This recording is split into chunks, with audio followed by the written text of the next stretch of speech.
le camarade Elimba. J'ai promis que je me battrai pour toi. Ou je suis ta chérie, ou je ne le suis pas.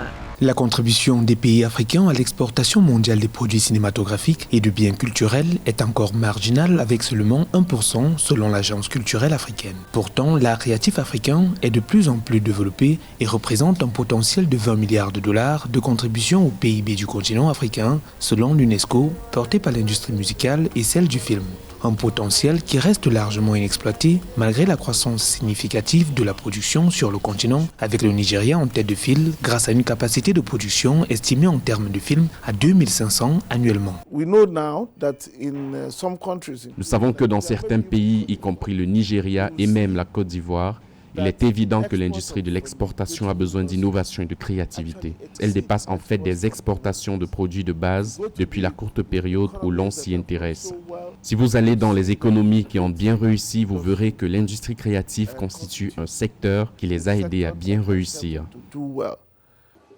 L'industrie créative a la capacité de catalyser le commerce intra-africain, de créer des millions d'emplois pour la jeune population du continent et de promouvoir l'émergence de chaînes de valeur nationales et régionales. And the creative industry is where our youth is heavily employed.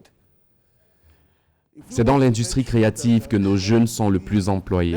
Si nous voulons tirer parti de l'exposition de la jeunesse, nous devons veiller à ce qu'elle ne devienne pas une bombe juvénile. Nous devons prêter attention à l'industrie créative afin de leur donner la capacité et l'opportunité de créer des choses, de produire des choses pour eux-mêmes et de contribuer à l'économie.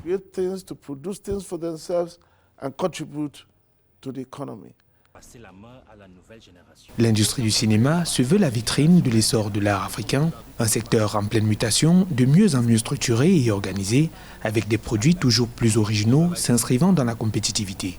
De quoi marquer sa présence et imposer la visibilité du 7e art africain sur les scènes internationales.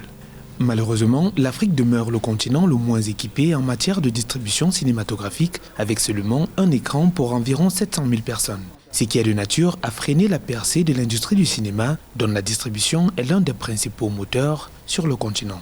La première chose, oui, c'est que le fait qu'on n'arrive pas à voir nos propres films, c'est déjà, la base, c'est les cinémas, quoi.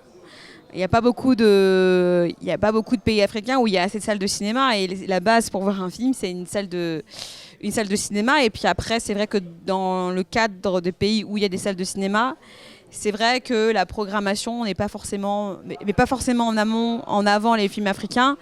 Après, il y a aussi l'idée qu'il y a des films qui sont faits mais ne correspondent pas aux standards internationaux techniques et que malheureusement on ne peut pas se permettre forcément un cinéma ne peut pas forcément se permettre de le montrer en salle. Donc c'est un mix des deux. Il faut qu'il y ait une volonté des États de construire des salles de cinéma et quand il y a des salles, mettre en avant le cinéma africain, mais surtout aussi que nous aussi on hausse le niveau pour avoir quand même. On ne demande pas d'avoir un film hollywoodien avec des explosions à des millions de dollars, mais avoir quelque chose de propre, de carré techniquement, quoi. Le cinéma qui se fait en Afrique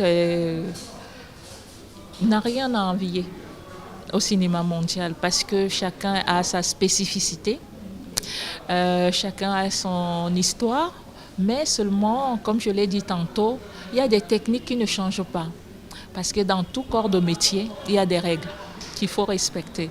Et dès que nous allons comprendre cela, nous allons produire. Pour moi, le cinéma, si j'ai 2 mots à dire, ce serait le voyage et la liberté. C'est ça qu'il faut faire grandir, c'est ça qu'il faut développer, c'est structurer les filières audiovisuelles, les studios, les moyens techniques, les intervenants, les producteurs, former des gens et que ça puisse monter à un niveau plus international, en tout cas de qualité qui puisse se diffuser ou en Afrique ou ailleurs dans le monde. L'autre frein à l'essor exponentiel de l'industrie du cinéma en Afrique, outre l'absence des salles de cinéma, c'est le manque d'intérêt des Africains pour les produits locaux, mais davantage la formation des acteurs de la filière. Les cinéphiles africains pointent du doigt la qualité des produits à eux servis, avec un jeu d'acteurs approximatif ou encore une intrigue non contextualisée. Plus que jamais, il est question de corriger le tir et profiter de cette manne cette opportunité. Les acteurs de la filière se sont réunis à Yaoundé dans le cadre de la 4e édition du Yaoundé Film Lab pour mener des réflexions afin d'améliorer la qualité, rendre toujours plus rentables et compétitifs les productions locales. Samantha Bifo, Sébastien Onomo ou encore Sylvie Nouette, tous des réalisateurs et producteurs africains, aux côtés d'autres distributeurs de contenu, partagent leur expérience avec d'autres acteurs et réalisateurs autour d'un café-cinéma.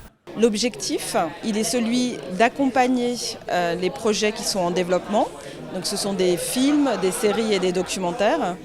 Il est de découvrir ces projets et les auteurs, les réalisateurs, les scénaristes qui portent ces projets et ensemble de participer à la reconstruction d'une industrie cinématographique d'auteurs dans la sous-région Afrique centrale. Le Yaoundé Film Lab ambitionne également de donner une tribune aux réalisateurs africains avec ses acteurs, autant qu'elle offre aux cinéphiles africains en zone d'accès difficile au cinéma de découvrir les productions des Africains. Il y a de moins en moins d'écrans de cinéma dans les régions, dans la sous-région, et donc de moins en moins de films de cinéma d'auteurs accessibles dans ces conditions. Dans ce contexte, on favorise également les projections et on essaye le plus possible de projeter des films africains qui ont été réalisés par des auteurs africains, produits ou coproduits par des producteurs africains, de façon à ce que nos participants puissent découvrir ces films-là. Et notre volonté, elle est de faire en sorte que tout ça, ensemble, puisse se reconstruire, exister comme une contagion et que tout le monde, à l'issue du Yaoundé Film Lab, puisse réaliser son film, le produire et donc participer à la reconstruction des cinémas en Afrique centrale. Vitrine des industries culturelles est sans doute la première à s'être organisée en industrie. La cinématographie en Afrique souffre également de la piraterie, véritable cancer pour l'économie dans ce secteur d'activité. On estime que le piratage détourne de 50 à plus de 75% des revenus des industries cinématographiques et audiovisuelles selon l'UNESCO.